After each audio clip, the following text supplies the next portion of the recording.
Hi, everybody. I'm Grecia Lopez, and this is Hustle Inspires Hustle with Alex Quin. What's going on, y'all? This is Alex Quin, and you're listening to the Hustle Inspires Hustle podcast. Today, we're in Miami with Grecia Lopez, bilingual creator, host, reporter. She got so many talents in the entertainment industry, and I'm very excited to have her here. I've been wanting to do this for some time, and I'm glad we made it happen. Oh my gosh, no, thank you so much for the invite. Of course. It was so nice to see you. We got a sweat in a few weeks ago, and we reconnected. And Yeah. Thank you so much for the invite. I'm really looking forward to this chat. Yeah, that was really cool. Yeah. I was with my girl. We were working out. You showed up. You put in work. I think we were the ones that put in the most work that day. Honestly, yeah. You and I were the ones that were like, okay, we're here to get a workout. It was so much fun. I was feeling that workout for like a week after. Mm-hmm. So shout out to Motif. Yeah. Right? And shout out to Margot Agency. They're the best. Yeah. It was a few days before my half marathon, and my legs were hurting to the point where I was like, maybe that workout I shouldn't have gone too hard because I was super sore. But I saw that. At the end of the day, it was worth it. I was like, you know what? This helped me with my marathon training. Was that your first? It was my third. It was your third. It was my third. And what got you into that? Honestly, you know how I started running? I'm an amateur runner for sure. Like, people always ask me for running tips because I do share my running journey on Instagram as well as my work stuff.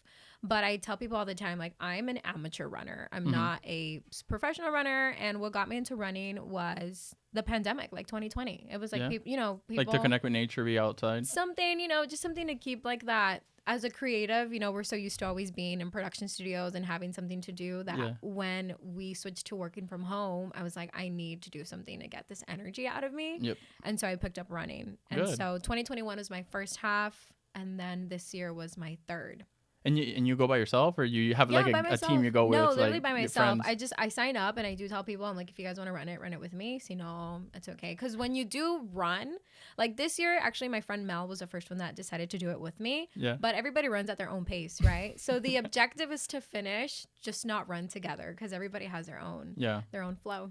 In high school, when we had gym, I used to hide behind the bush when we were doing laps because I've always hated cardio.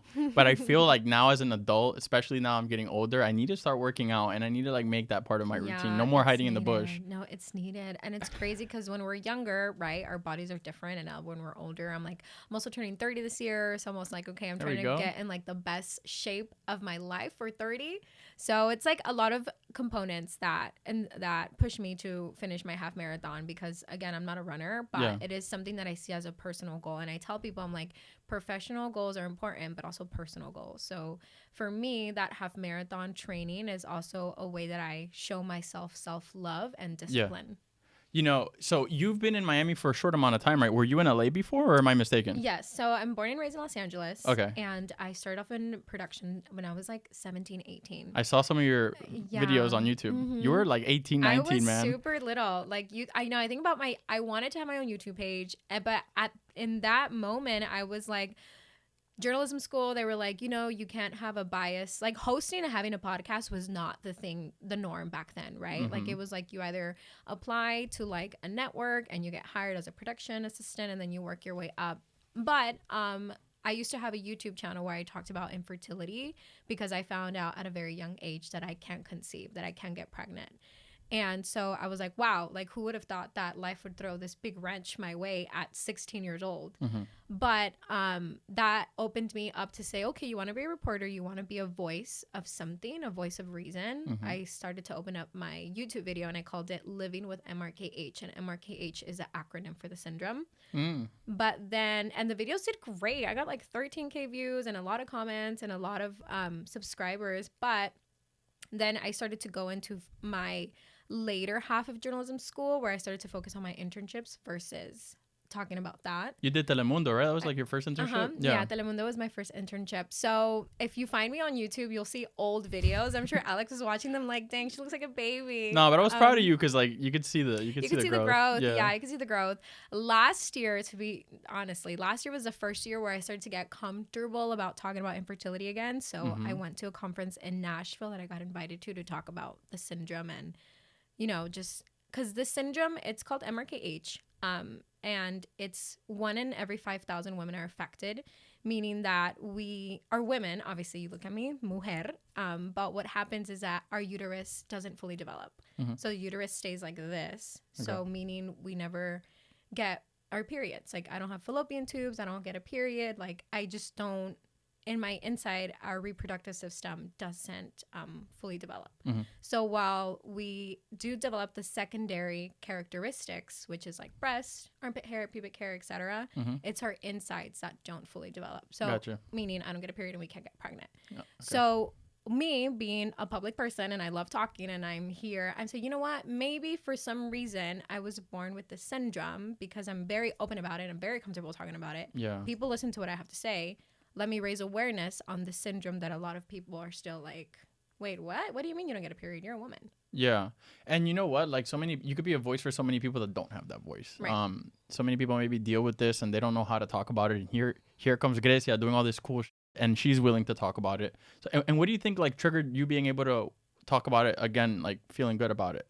To be honest, I'm a part of a support group for it because when I found out at a very young age that I couldn't get pregnant, it was not in my top priority, right? I was like, I'm 17, 16. I still have college. I still want to do all these things that I was just like, getting pregnant is not my priority. Okay. Now that I'm older, turning 30 and seeing all my friends get pregnant, my sister's pregnant, I'm like, oh my God, wait, now it's hitting me as an adult. Like, Understood. Like, oh crap, I can't get pregnant. So now I'm like, you know what? It's okay. It's a big part of me that I'm just opening up to more now because when you date, you have to tell people like, hey, yeah, of by course. the way, if you want kids, I got we're going to you. work on that. I saw that you're a very proud tia. I'm a super proud Thea. How's oh my that God. been? My sister is about to have her baby, so she's the first of the family. I'm the Okay. oldest of 4. Oh, okay. So And you're the big sis. Yeah, I'm the big. Yeah, I'm the All big girls sister. or? No, it's myself, my brother's 23, my sister's 22, and the pregnant one is 20. Oh, you guys are all in your 20s. Yeah, That's yeah. super cool. For like a slew amount because then I turned 30 in October. And I then did turn 30 recently. I'm like, see, It's all downhill from there. how was your 30th? It was nice. Yeah. Yeah, it was nice. On my birthdays, I never spend it with like partying or friends or anything. I'm Yeah. usually with my mom and my dad, Love. my family. Yeah, that's very what. family. That's all. I'm usually doing that most of the time. That has been one of my biggest challenges living in Miami because I'm from LA and everybody's in LA, and I moved to Miami because I used to work for Telemundo, so I relocated to take an opportunity with Telemundo Network in 2020, January 2020, right before. But everything was able to happen, right? It didn't get like blocked off or the plans didn't change? No, the production was still there. Yeah. Okay, yeah, gotcha. I moved January 2020, and then 5 weeks later, everybody knows COVID hit. Were you stressing like when that happened, thinking that it was not going to happen anymore or it was going to affect your opportunity? No, because I had my contract. So I was like, I'm have my contract. Like, they're going to have to. They better honor that shit. They have to honor the contract. And I've been in this media game for way too long to know that if something was going to get laid off, at least severance or something. But no, thankfully our production survived all of 2020, and then December 2020. It was when they were like, yeah, sorry, this ends here. And they gave us a good severance package. And then I freaked out because I was like, wait, I'm like, I moved to Miami for this specific project. Well, what the heck is going to happen? Yeah. And so I was like, I had a very conversation with myself because it was like, your dream was Miami. Yeah. Since day one, you always wanted to be in Miami. When I was in college, I had a mentor, and my mentor was like, where do you see yourself? And I was like, Miami. I was like, I don't know what it is about Miami. I don't know anybody in Miami, but my gut, my intuition was always like, you're going to end up in Miami. Yeah. Mind you, no familia, no nada. And so then in 2019, this is when I was a producer for Entertainment Tonight. I saw that. You had a bunch of interviews with that. Mm-hmm. Yeah. That's when I really started to focus on, we used to have a vertical, or I think it still exists, but it's ET Mas, where they focus on like Latin artists. Yeah. And in that moment, I found myself in the newsroom being one of the only few Spanish speaking producers. So they trusted me to like go to Latin billboards and go to Latin Grammys and go to Coachella and interview everybody. I saw you with Balvin with a bunch of people. Everybody. Yeah. And I was 23, 24. And I was like, oh my God, did I make it? Because, you hit those milestones where you're like, this is what I wanted. But I was still like a super green talent. And I watched those interviews back. Like, I'm so proud of her. But you can can tell that I was still like trying to find my own voice. Right. But I mean, everybody, Balvin, Rosalia, Anuel, Carol, like everybody I got to talk to. I saw you interviewed Carol and Anuel together when they were together. Yeah. And that was a really big interview that got picked up by other outlets because they didn't really do a lot of interviews together. Not a lot of people have interviews with both of them. Yeah, you're right. So that interview always surfaces back to me, even to like honestly last week I got tagged in another TikTok that somebody found it. Like, you know how those fans are crazy. Now you gotta get the Fercho Carol one and you'll be a super legend. Right. So it's been a ride. So I'm really thankful that that ET was able to trust me. My old boss was able to trust me to send me to Miami to cover Primero Nuestro in 2019. So when I landed in Miami on assignment, I just like immediately felt this connection with this city. I was like, I want to live here. Like, this is it. Like, sure, I'm here for work on assignment with an Anglo network, but I want a Univision or Telemundo or someone, right, to come in and get a job out here. And so then a year later, January 2020, I ended up moving and I accepted a position with Telemundo. So it's been what, like 4 years now? It's been 4 years, yeah. 4 good years. Yeah, because a lot has happened. A lot has happened. Yeah, a lot has happened. So before we get into that, I wanted to ask you, did you learn Spanish first? You know what? Yeah. You did, right? My first language was Spanish. You could tell. Because your Spanish is really good. I learned Spanish first. Hay días que me... Sorry, I have like water here. I'm sorry. There's days where you get jammed up? Sí, o sea, hablo español, lo entiendo, lo leo, lo escribo, lloro en español, todas las cosas, pero... Cry in Spanish? How does that work? You know how the memes are? Cries in Spanish. Yeah. But hay días que me trabo. O sea, like, it's like a tongue twister. I'm like, wait, how do you say this? It's like the struggle of being bilingual. Because you think in English? Because I think in English and I respond in Spanish. Yeah. So I said it to when I got picked up with Amazon. I was like, listen, like I've either done everything in English or I've done everything in Spanish. So I told my editorial there, I said, listen, I'm going to do my show my own way and I'm going to throw in my Spanglish. Porque así hablo and I'm not the only one. And a lot of people resonated with my style of reporting in Spanglish. You know, I wanted to touch on that because I really enjoy what you're doing with Latino Radio. So we haven't talked about it for the audience. You are the host of Latino Radio on Amazon Music. Okay. Well, I was because Latino Radio doesn't exist anymore. Okay, so yeah. So is that tied to what you did at Vibra Urbana? No, it's separate. It's completely separate because you were the host of Vibra this year. Yeah, so I co-hosted Vibra Urbana, Not bad. which is great with Amazon. Shout out to them for hiring me the opportunity.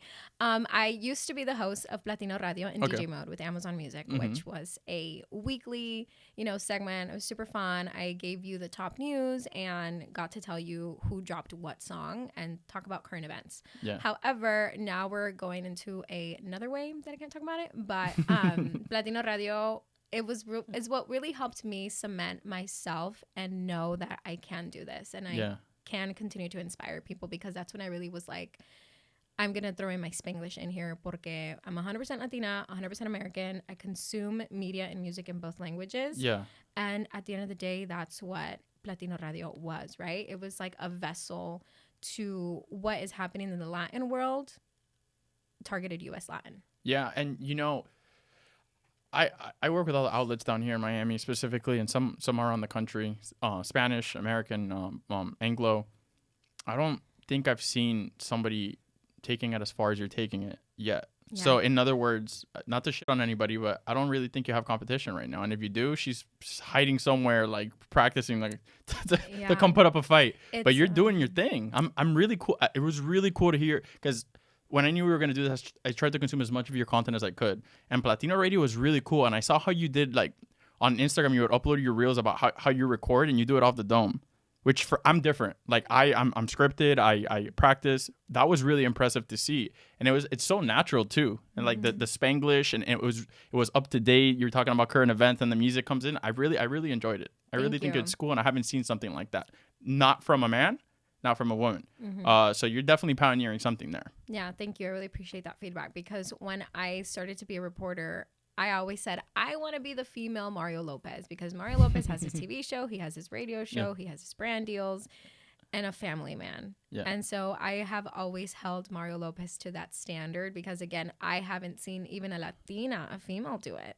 Like, sure, maybe I was really, one of my big goals, idols, was Liz Hernandez, which is one of the first Latinas that I saw. She was a reporter for Access Hollywood, has her own radio show in LA. So I have inspired and aspired to be like Liz Hernandez. And so it's crazy to know that I'm here, right? Yeah. Like I am here. I am in the same world. As you said, I do a lot of live streams with Amazon Music. And even last year, I got to co-host a live stream out of Los Angeles with another host who I love and I support all the time. Her name is Julissa Bermudez. Okay. And I used to be an intern at E! News when she was the host of the morning show. Look at that. And so then when I was her co-host together in October of last year, I was like, wow, like this is a big moment for myself because you, at the end of the day, you're the only one who knows everything that you've been through and all the sacrifices that you've done and then todo lo que te has metido, right? Because a lot of people from LA that know me from home know that I started at E! News, know that I started at Telemundo 52, that then I went to even the Today Show for 6 months out of the LA Bureau. Nice. And that was me planting my seeds, meeting all the right people, right? Hi, I'm Grecia. I am an intern. I want to be a producer. I want to be a reporter. I want to learn how to do it all. So it was me being like a student of everything where it was like, I knew I wanted to be in production. I knew I wanted to be on camera, but I also knew that I needed to be a producer first to be a better talent. Yeah. And so that's what led me to get these 8-hour live streams, Vibra Urbana, like it's just you, the camera, no teleprompter. Because a lot of people are always like, oh my God, well, you reading the teleprompter. I'm like, no. I saw that. That was a big challenge. I know that had to be a big challenge for you because I saw you practicing the night before and all that. That no teleprompter is all day long. I'm like, there's no teleprompter. It's just, you just have to know one, know your shit. Yeah, it's like one, you actually have to know like the music, right? The genres, like who is who, what song is from what artist, who produces what. And just be able to know and be natural and confident in yourself. Like, you're there for a reason. And I was co-hosting with Chente, which amazing. And he's a big YouTuber and has 1 million followers and thousands of subscribers. So in a way, too, I was also like very intimidated because he has cemented his brand, right? You probably intimidated him. Because he got all those subscribers, but you got the charisma. Right. You know what's funny is that he's like, I was so nervous, but thank you so much for like leading it. And I was like, are you kidding? Like, you're the one who does this on the daily. I do it when I get hired. And so he's like, you have to do your own thing. You're so good. And I'm like, you know what? I'm still taking my time or accepting like, you know what? Maybe it's time to launch my own thing. Yeah. But in that day where it's like I was able to really realize like every single little thing that I've done, whether I was a production assistant for E! News, whether I was pulling Getty images for Telemundo, whether I was booking the talent. It all helped for that day. It was all for that day because the way that I was able to understand, okay, camera 2, camera 3, okay, go. What's next? What's the lower third like? Well, what's the full graphic like? What's the second? What's the second delay? Like I'm talking, but the delayed on the TV so I don't get mixed up. Yeah. Hearing the director in my ear while I'm producing, oh, here comes Anuel. Oh my God. I was like, it was so seamless. Yeah. Like there was a lot of chaos, but in my head I was able to control it. Like you couldn't see on camera that I was like listening to the director while I was seeing the cues and the producer in the back while they're over here like, hey, here comes Anuel. I was like, okay, you just, hello, welcome. Yeah. Have a seat. I saw Chente's, he did a YouTube episode. It was like 20-minute episode. And he was talking about how he was nervous as shit. He had never done something like that. And he had the earpiece. And I was there. I was on site. So I know how crazy that stuff is. But it was really cool to see it the days leading up to because we were preparing to do coverage for the event. But I saw what you were doing. And we actually planned this before I even knew that you were doing that because I think I saw the announcement after. I'm like, holy shit, we're going to have some really cool stuff to talk about. But to give everybody like a summary of what we're talking about here, right? Because you and me know because we were there. Vibra Urbana, it's not the biggest. It's one of the biggest reggaeton festivals in the United States, right? They had everybody that weekend. Raúl Alejandro, Arcángel, Anuel, all the big names, Farruko. And you were the host for both days with Amazon Music, correct? So you guys, for the first time, were live streaming this thing. It was the first time they live stream, yeah. So Amazon Music usually partners up with big festivals. Like they also live stream Stagecoach. Yeah. And this was the first time that they live stream a U.S. Latin festival, which was targeted to us, to Latinos that consume also the music in Spanish. Yeah. I thought that was super cool. And I really like the activation they put together there. I got a chance to visit. I met Jen and I was like, wow. whatever they're doing here, they're pioneering it in the in Spanish world. Mm-hmm. And I don't see any other streamers like jumping in on that. And the fact that they picked you, which I'm not trying to gas you up. I have no reason to gas you up, but I don't think they could have picked better because of your, first of all, how you speak, your charisma, but also how your languages are perfect, both English and Spanish, right? So it was only right that you speak to the audience. Every day, more and more in the United States, there's more people speaking Spanish, more people becoming bilingual, and it just feels like it's the right moment, maybe like a catalyst for you. You're talking about having your own show or making your own thing. It almost feels like this is like kind of like pushing. Right, it's catapulting me to like go that way. Yeah. Which is like how I said before we started recording, I have always been a corporate baddie. Like whether it was with A corporate baddie? A corporate baddie, yeah, that's what I say. I'm like I used to be a corporate baddie where it was always like either CBS or NBC or Telemundo or iHeartRadio that I was there for about 1.5 years, almost 2 years. Now the Amazon. Yeah. And now it's kind of like, okay, the more I get into this media world, the more I understand how important it is to own your own media. Because sure, like you said, you saw me interview Anuel and Karol G at the red carpet on the billboard. Well, yeah, that's me, and that's me in the clip. I don't necessarily own that content, right? Correct. But it's all part of the process, right? Mm-hmm. Like you have to pay those dues in order to be prepared now. And look at all the experience you have. Yeah. You know? I'm very happy with where I'm at. I think Vibra Urbana, like you just said, was one of those moments where I was like, okay, I'm here, and whatever is next is next. Like, for example, I was also the bilingual host for the Latin recording, not the Latin, I'm sorry. I saw that. For the Recording Academy. The Grammy. And like the actual Grammys, not the Latin Grammys, because we've been to that one. It's great, and I'm super happy every time I get invited to Latin Grammys. But the Grammy Awards this year reached out to me. They're like, hey, we need a host. We have a lot of Latinos that are nominated, and we think you'd be perfect. And I read this email when I was in Ciudad de Mexico on site with Telemundo. I saw that trip you took. And I was like, hey, I'm not going to have my phone. I'm doing a reality TV show where they take away your phone. Casa de los Famosos, right? Yeah. I said, can we talk Friday? They're like, yeah, no worries. But in my head, I was like, oh my God, the Recording Academy reached out. So I took the phone call and... Did you cry? I didn't cry. I didn't cry because... my ass would have been crying. No, I'm a big believer in manifestation. Yeah. Like, I am a big believer in manifestation, and my intuition always knew that I was going to be living the life that I live now. Yeah. Ever since I was young, I have always felt very connected to my higher self, where it was always like, there's a reason why my intuition, why I feel so connected with these things. It's because my higher self is already living that life that I know I'm going to live. Yeah. So when I have these moments, it's like... validation. I'm like, I knew it. Yeah. I'm like, I knew it. And it's not to sound egotistic or to sound like, oh, se cree. It's like, yeah, I believe in myself. Well, you got to believe you're the shit.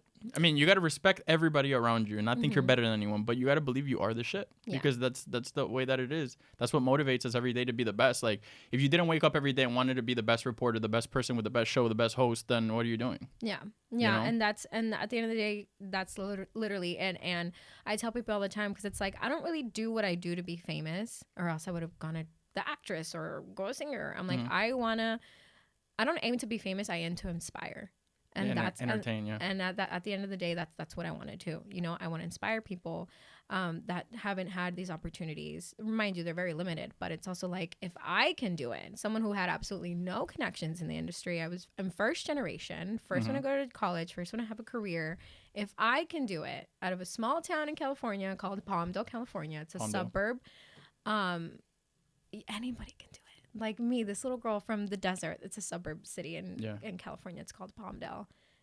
And to see where I've been able to take myself, it's like anybody can do it. You just have to believe in yourself and be able to take risks. Like, moving to Miami was a huge risk.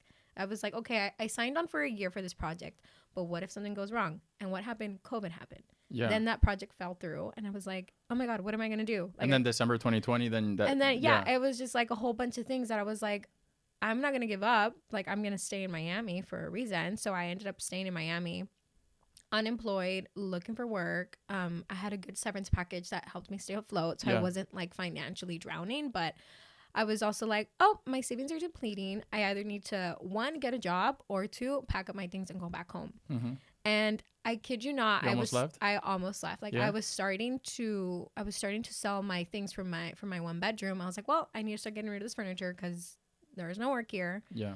because it was still in like early 2021 where COVID was still big. Like nobody was hiring. I was like, okay, I need to be smart about my money and let me just go home and figure it out from there. Yeah. And then iHeart Latino called and they were like, hey, we need a morning digital producer for the Enrique Santos show. Like, would you be interested? Yeah. And I was like, Their show's great. I was like, are you joking? I was like, 100%.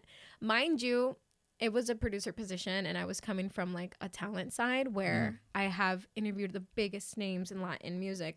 Who name some of those? Name drop real quick. Okay. I mean, Rosalia, Karol G, Anuel, J Balvin, Tiny, Ozuna.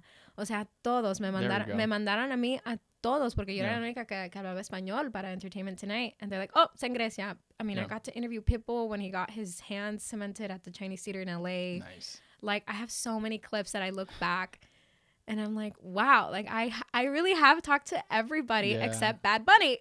Bad Bunny es el único que me falta. He's a little evasive on that side. Yeah. And even this weekend with Vibra, I was like, I get more comfortable. The more you do it, the more comfortable you get, right? Because it's like, you're there to entertain and get information out of them for the fans, for the people that are watching from home. Who were you the most nervous for that day? Was it Rao?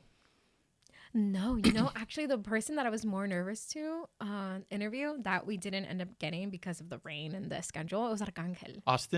Austin, baby. Yeah. I love Arcangel. His interviews are bomb. And all of them. It's because he's so smart and he's grown a lot. He's working a lot on his mental health because his baby brother passed away. And I think that really triggered him to being a little bit more, a little, not sane is not the word, but just a little bit more grounded, profound, I want to say. A little bit more profound. So I was doing all my research. I was in my trailer preparing to interview Arcangel because from what I was told as a producer, because it's a live production, you don't know who's going to come or not. Yeah. I was in my trailer and I was on my laptop, like doing my own research. Because there are talents that get everything fed and have everything on cue cards. I don't like to do cue cards. I like to have a conversation, look at them in the eye. Yeah. And make them feel like, oh, this reporter actually knows what's up, knows like what she's talking about. Yeah. So I was sitting there reading about Arcangel because I was like, oh, I'm about to interview Arcangel. Oh my God. And then last minute, he never came. Oh. So in a way I was like, whew. But I was also like, dang it. Because you also really want it. But at the same time, I was like, oh, bueno. No sé, por algo no se dio ese día. So maybe I'll have like a sit down one-on-one. No, and you had a crazy lineup that day. I was keeping tabs on it. And how long was your work day that day? Was it like 18, 20 hours probably? Saturday and Sunday were different because Saturday, you mentioned Jen Morales. Shout out to her. She does PR for Amazon Music. Yeah. They flew in a lot of press to come and like have the experience with us. So we did a press brunch Saturday morning. Yeah. And that was in the morning, like from like 11 to something. And then we were live from 3 p.m. to 11 p.m. Wow. Live on Twitch and Amazon Prime and, Prime Video and the Amazon Music. It was your first time doing live, right? No. No, it wasn't? Okay, no. So you had experience with it. No, yeah, I had experience with it. Yeah. And then the next day, same. We were live from 3 to 11. But it got pushed back because of the rain. But it was a very long work weekend. Yeah, it was a very long work weekend. I was wondering how you guys were surviving back there on Sunday with the rain. But it ended up figuring itself out, right? Yeah, figured it out. Yeah, thank God. Yeah. Because it's a lot of people's hard work, It's a shame because nobody has control over the weather. Or at least we think we don't. Right. Everybody's over there like trying to make their money, trying to have some people are trying to have fun. Some people are trying to make money. You had been training and studying these people for forever. And it would be a shame for all of it to go to waste. Yeah, I was like, because there was a moment where the rain was so bad on Sunday and they were like, oh, this might get canceled. And we were like, no, we've worked so hard. But it didn't matter. We had a good day. So for the youngins in your family, how do they feel about seeing you like doing all these cool things?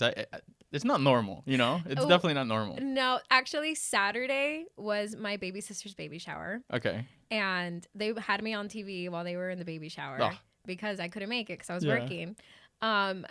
If you ask my sisters and my cousins, they're like, Grecia's up here. Like she's set the bar too high for us. Like one of us has to like cure cancer or something to pass what she's doing. And I always tell them, I'm like, just use it as a motivation. Like all my cousins, I'm the oldest of 4, my siblings, and I'm the oldest of like 20 something grandchildren. So I always tell them, I'm like, don't look at what I do as like I'm never gonna be there. Use it as inspiration. Like I could do that too. You're gonna do that too. And so a few of them have like done like reports on like my older sister, my older cousin. I'm just like, oh, you guys are so sweet. Yeah. But at the end of the day, that's what I want to do. I want to inspire people. And I always get so many DMs and messages from young Latina journalists that want to be in my position.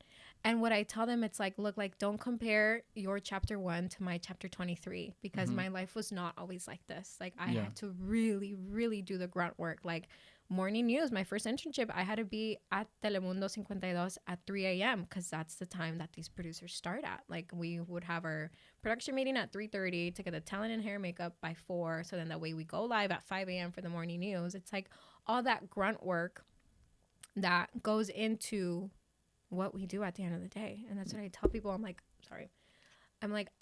sure, you guys see the fun stuff now of me and hair and makeup, of me interviewing your favorite artists, but you just don't land there by chance. It was a lot of hard work and planting all of these seeds. Relationships, all that. Everything, networking, relationships. I always tell people, I'm like, if you have an internship, introduce yourself to everyone in the room. Whether it's, if somebody has like an office, actually, let me tell this. So how I ended up in Miami is my desk in E-News was right outside like the VP of digital. Her name is Romina Rosado. Great mentor that I absolutely adore to this day. I was like, hi, I'm a production assistant. I sit right here. If you ever need anything, let me know.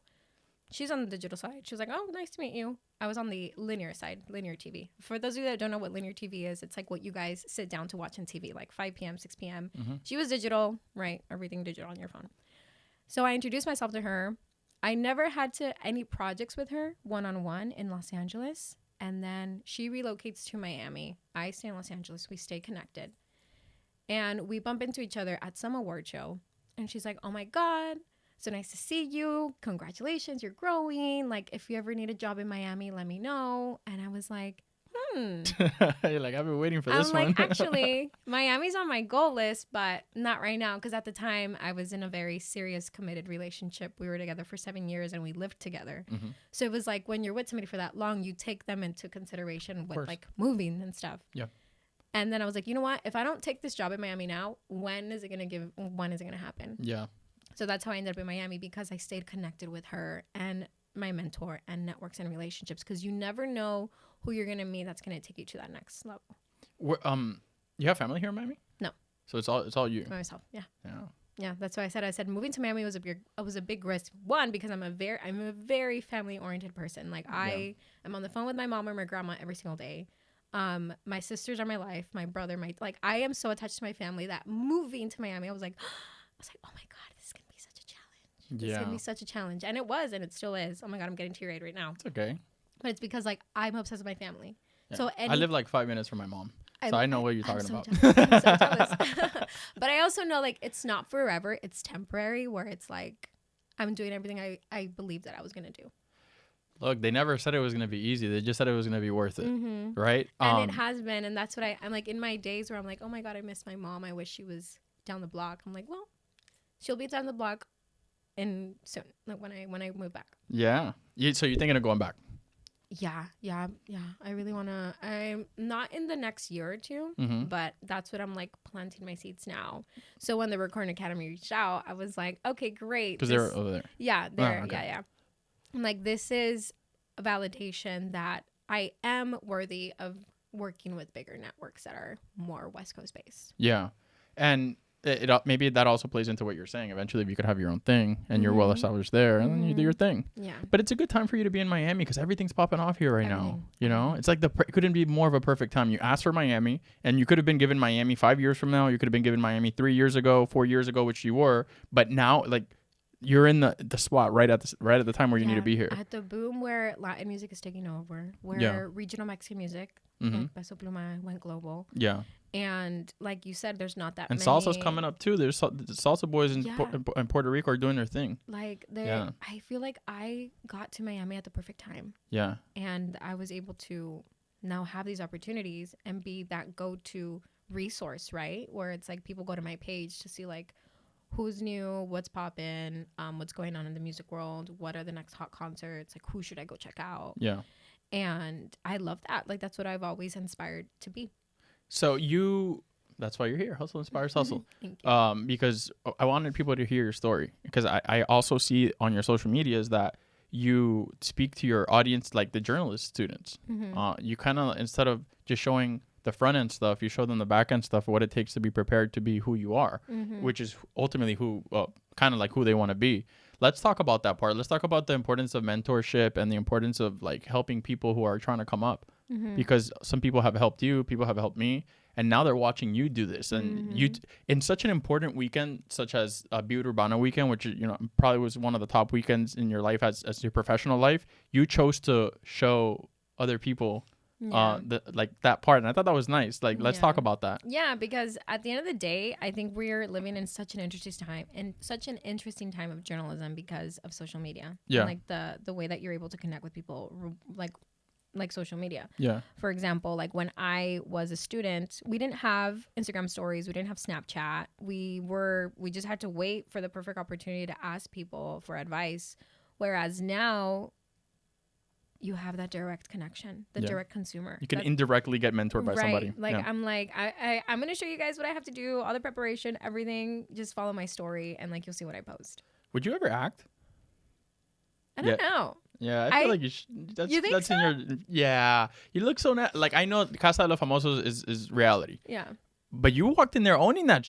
Like, it's not easy to walk in that house, everybody watching you with cameras on, and just like make it look effortless. Yeah. So I could maybe see that. That's so funny. The guy I'm dating now was like, "Eres una actriz." You see what I'm saying? Eres una actriz, and I'm like, "No." When the time is right. You don't want to force it if you're not feeling it now. But that's so funny because he's don't close yourself. He's always like, "You're an actress." He's like, "You can do it all." Yeah. I'm like, well, you never know. Maybe. Yeah. Well, I mean, look what Sophia's doing. Yeah. Producing, executive producing, acting. Like, once you learn all these areas, it's the world is your oyster. You pick and choose what you want to do. Yeah. You know, look what Drake's doing. Drake raps. Drake sings. Drake has a restaurant. He has a whiskey. He also he bought a show. They were canceling a show in Great Britain, and then I think he brought it back because he was like a huge fan of it. They were so now he's executive producing. So I mean, you see people developing. Yeah, and that's what I tell people all the time too, because it's like, sure, like for a moment I just wanted to be a reporter and that was it. But now the more you get, the more you grow, the more you learn. It's like you want to have your eggs in every single basket as much as you can, right? Like, I work with Amazon closely as a host and producer. Like, I don't just do on-camera work with them. I also do producer work. Now I'm working with brands as my following is growing. Unfortunately, as they say, now a lot of brands look at your following and look at your page to see if you fit the mold for their brand. So I'm working with brands now. Like, I had something with Target, or I had something with Maybelline that I'm doing later today, or Neutrogena, or Clean and Clear. And at one point in my life, I was like, this is recent. At one point, I was like, do I want to be seen as a host producer, like clean sheet, or do I want to do it all? Do I want to say as a creator, as an influencer, as everything? And it's like, you know what? Why box my own self? Because that's where I was a year and a half ago, where I was like, I'm just gonna be a reporter and I'm gonna be a host, and that's what I want to do. Nah, I don't think that's now it. Yeah. I'm like, okay with expanding my network and expanding, like, listen, I'll give you news, I'll give you movies, I'll also give you beauty, and I'll talk about hair tips. Yeah. And the infertility stuff.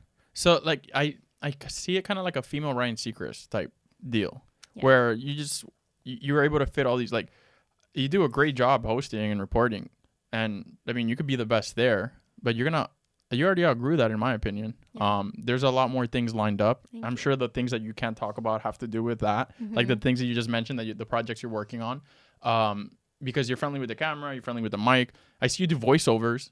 How's that been? Yeah, I love it. Oh my God. Did you train for that, or how's it? No, it's just so natural. It's just so natural. Yeah, it's just so natural. Because journalism school, they teach you how to shoot, how to edit, the proper reporter etiquette, like no patterns. Like, it's like that type of stuff. But I started to do a lot of more voiceover work when I started to get into radio and listen to my own voice. And then somebody was like, hey, like, we love your voice. You're Spanglish. Like, I listened to you. Can you do this? And I was like, yeah. And so then I made a voiceover portfolio. And so I have bookings like maybe like 2-3 times a month. And it's like, yeah. That's super cool. Yeah, it's great. Yeah, it's great. I did something for like the Central Florida Fair. I did an ad. I did for like a Boston college. Like, just like things like this. And I'm like, this is so random, but I absolutely love it. And it's my voice.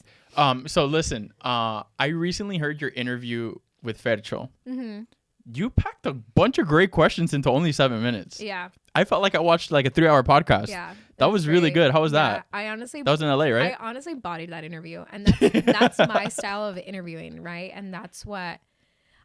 In that specific interview, I had cue cards because I had to shoot or like, and if you watch the interview, you can watch it on my Instagram. I had to like toss to something else, but that really showed me that I do know these artists to heart, and I not only do I consume their music, but I know what's going on in their lives beyond music, where I was able to have a conversation with him. Yeah. And you saw the chemistry that he had with me, where he was like, yo, this girl actually knows what I'm doing. To the point where somebody in the comments was like, oh my God, did they date before? I'm like, what? No. You know, where people, people are like, oh my God, it sounds like she dated him. She was flirting with him. It's like, no, that's just my style of reporting, where I make them feel comfortable because... Yeah. Like a friend. Yeah, like a friend. Because later in life, once I do feel comfortable enough to do my own thing, I want to make people feel like they leave a conversation with me like they had therapy. Yeah. Because I'm a huge empath. I feel so deeply, Alex. Like, it's a blessing and a curse to feel everything so deeply, because while it's a beautiful thing to feel everything, it's also like, oh my God, let me control my emotions right now. Yeah. You also have, when you are like that, you also have to control who you are around, because they could attract, like, if they're very negative, you'll suck a lot of that in. Yeah. And I'm like a sponge when it comes to emotions. So, in the future, when I do have my own thing, I want to make whoever I have next to me, make them leave the room like, dang, that was really nice. I feel like I just went to therapy. I'm glad I did that.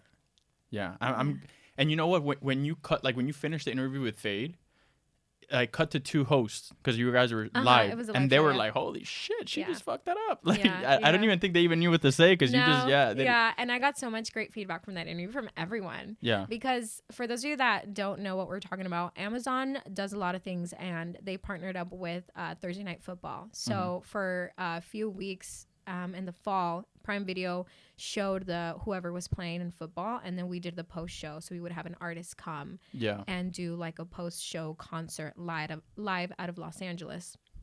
And while it was predominantly Anglo artists in the rap game, they had 2 Latin artists. They had Peso Pluma and they had Fade. And of course, they need to have a reporter that understands them, knows them, consumes their music, to make them, to give them a perfect interview. And since I was a part of the Amazon family talent, they were like, let's bring Grecia from Miami, and it fit the mold great. So I'm hoping that they bring me back for later this season. That was October, right? It was October or September, yeah. So I think you interviewed him that day, and that night or the following day I was with him here at the premiere at the he had the haunted house. That was fun. Yeah. That was super, I know. I was like, dang, I was like, let me go to Miami with you tomorrow. I'm like, I live there. I want to see this. And it was great because it was a big moment for him. It was launch night of his next album. So then you got to see that and go to the haunted house with him. And it was great. And I love when I get feedback from my interviews, because sometimes, and you've been in this game, so sometimes you feel like you didn't really do well, or you could have done better, but then you get all this feedback like, no, it was amazing. Yeah. And I was like, great. Thank you for the feedback. So look, I watched that whole interview, and you mentioned something specific in that interview. You told Fade that, if not your favorite, one of your favorite songs from his is Monasteri. With Ryan Castro. And as you know, Monasteri is modeled after a specific clothing brand. Okay, I am a brand ambassador for that clothing brand, so I spoke to them about your interview with Fade. No. And we decided to give you a few little gifts from Monasteri. Oh my God. So you can go ahead and like open those up and check them out. Oh my God. Thank you. That's crazy. When I heard that, no, she did not. That's not her favorite. Yeah. Oh my God. Let's see. Yeah. Monasteri is a fire song. I love it. I was like, are you giving us a Monasteri part 2? Yeah, for real. So that really helped kick off the brand. Oh my God, how cute. I love it. A little bucket hat. A little bucket hat. Yeah. This is for my next festival. This is my next festival that I'm going to go do. I love it. Yeah, you know they love your content, by the way. You just taught me something, because I didn't know that Monasteri was a brand. Yes. I always wonder, what does Monasteri mean? Yeah, there was something there. There was some marketing play there, and it's now become one of the top brands in all of Colombia. They have a store in Aventura Mall here in Miami. Cute. And they just released a line of clothing with James Rodriguez. So they are doing their thing. I think I saw that on your Instagram. Did you go to the grand opening? You went to something. I've been doing a few things with them. Yeah. Okay. Yeah. Oh my God, how cute. Yeah, I got your little crop top. Oh my God, I love it. Yeah. I'm going to wear this. Thank you, Monasteri. I'm going to wear this to my next festival. Look at that. How cute is this? Oh my God, I love it. Thank you so much. So listen, I'm glad you enjoyed that. I thought it would be super cool to make those connections there. I love it. I want to ask you one last question, Grecia. Yeah. How do you want to be remembered? Oof. You know what's interesting is that I had just asked a few people this question because I'm working on another project where I'm asking people like 3 words for your legacy. Yeah. And they were stumped because they're like, and now here I am getting asked the same question. How do I want to be remembered? Okay. I want to be remembered for my kindness. Okay. I want to be remembered for my kindness, for my integrity, and for my dedication. Yeah. And also, I'm very spiritually inclined. I'm a Scorpio, and I believe in the stars. I believe in manifestation. So I want to be remembered as a girl that followed her stars. There we go. Yeah. Hey, guys. This is Alex Quin, Grecia Lopez. I'm very excited to have her on the podcast today because you guys are looking to getting into the entertainment industry, journalism. She's somebody great to model after. She's a person that is very charismatic on camera, off camera. She does not change, and it's very rare to find that in the industry. There's a lot of funky people out there, and she's one of the real ones from what I've seen. So that's why we bring her on the podcast today. That's why Monasteri wanted to show her some love.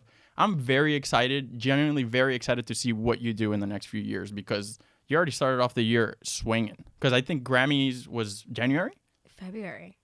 That was February? Yeah. You've done so many things in the last few weeks that it almost feels like it's been like a year, but it's been like 3 months. I've lived many lives this February, yeah. Oh, my God. That's I'm very excited for you. Where can we find you on social so we could connect? Where are you most active? If you want to follow along my journey, it's Instagram, Grecia S. Lopez. The S is for Samantha. Because I go by Samantha at home. Oh, my God. Real quick. Samantha, yeah. People know me professionally and academically as Grecia, but if you ever come over to my parents' house, I'm Samantha. Okay. Like, it's happened where I bring people over, they're like, who's Samantha? I'm like, me. I'm like, I'm Sam. Sam I am. So you can find me at Grecia S. Lopez on Instagram. There we go. All right, y'all. Grecia S. Lopez, Alex Quin. Hustle inspires hustle. See you on the next episode. Bye.